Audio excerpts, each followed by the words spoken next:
Majelis Hakim menilai Syahrul Yassin Limpo terbukti secara sah dan meyakinkan melakukan pemerasan di lingkungan Kementerian Pertanian, Saudara. Selain pidana penjara, Hakim juga menjatuhkan pidana denda sebesar 300 juta rupiah, subsidiar kurungan penjara 4 bulan. Syahrul, Saudara, juga diwajibkan untuk membayar pengganti senilai 14 miliar rupiah ditambah 30.000 dolar Amerika. Paling lama, Saudara, 1 bulan setelah putusan ditetapkan.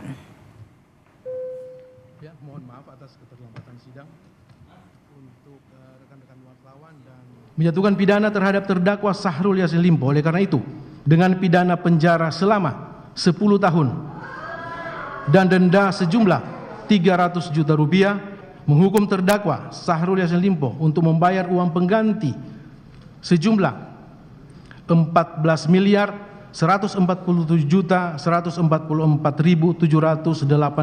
rupiah ditambah 30.000 US dollar Amerika. Jika tidak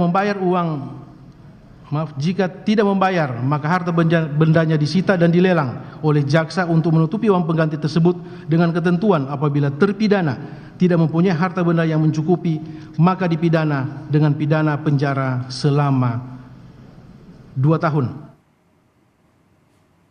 Vonis terhadap eks-mentan Syahrul Yassin Limpo lebih ringan dari tuntutan jaksa. Sebelumnya, jaksa menuntut Syahrul 12 tahun penjara, denda 500 juta rupiah, subsidiar 6 bulan kurungan.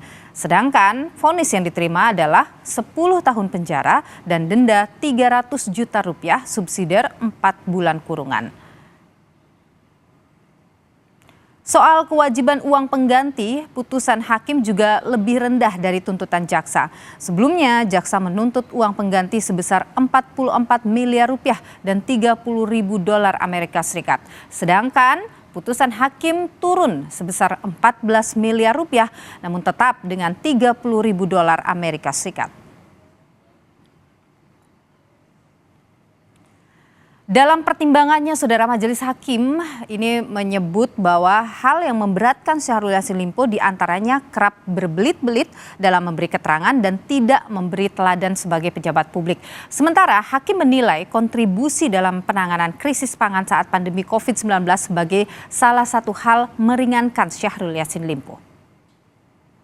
Terdakwa berbelit-belit dalam memberikan keterangan.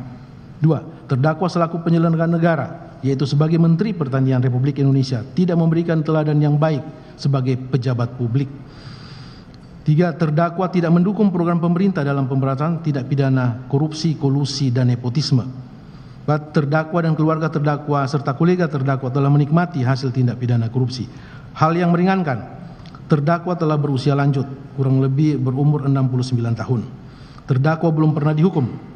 Terdakwa telah memberikan kontribusi positif selaku Menteri Pertanian terhadap negara dalam penanganan krisis pangan pada saat pandemi COVID-19 yang lalu. Dan terdakwa banyak mendapat penghargaan dari pemerintah Republik Indonesia atas hasil kerjanya.